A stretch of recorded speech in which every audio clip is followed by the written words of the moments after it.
บายดีเนาะวันนี้ก็มาเบิ่งบรรยากาศฝนตก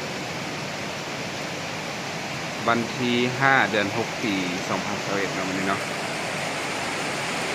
ถือว่าฝนตกมื้อนี้เป็นมื้อที่อากาศร้อนหลายเนาะร้อน40กิโลเนาะวันนี้ได้ฝนตกซึ่งก็บ่แปลกเนาะที่ฝนตกยามนี้ก็เป็นยามฝนอยู่แล้วเนาะอันนี้คือท่าจากซัน8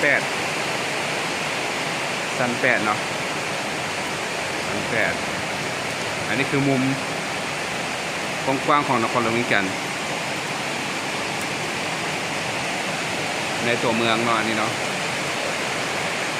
ซึ่งด้านหน้านี่ก็เป็นแถวนี้ว่าบ้าน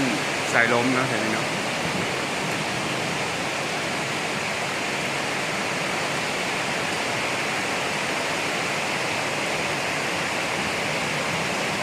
ฝนตกจังซี่เฮ็ดให้อากาศเย็นดีเนาะน่าอยู่หลายขึ้นเพราะว่าอากาศช่วงนี้มันร้อนหลายมีทั้งลมเนาะมีทั้งลมทั้งฝนแต่ว่าก็ยังบ่ทันแห้งปานใดเนาะฝนนี่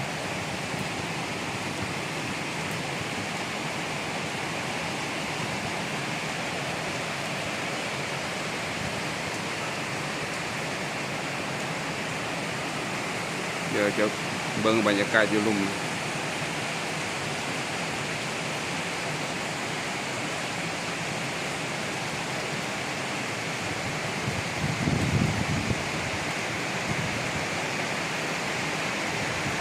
โอ้สภาพ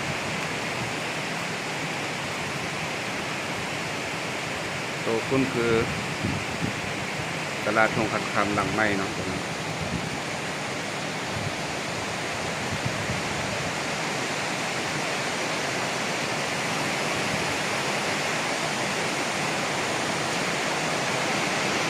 โอ้ตอนนี้ถือว่าแห้งพอสมควรเนาะ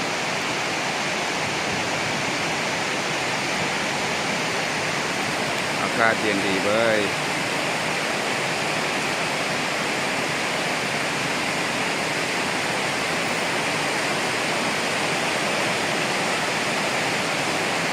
ตอนนี้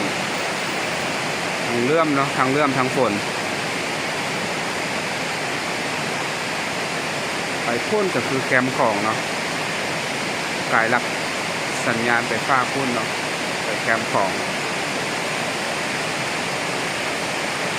ซึ่งช่วงนี้ก็เป็นช่วงพยานโควิดนะคนก็จะบ่เที่ยวหลายพันใด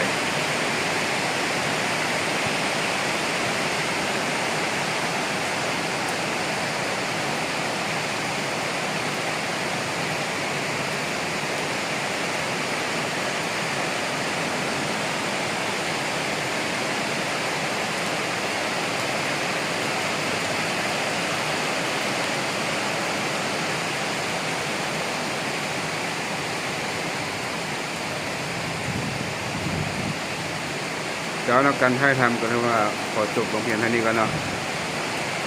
เดี๋ยวจะหาบรรยากาศอื่นๆมาให้ชมน้ำกันเนาะ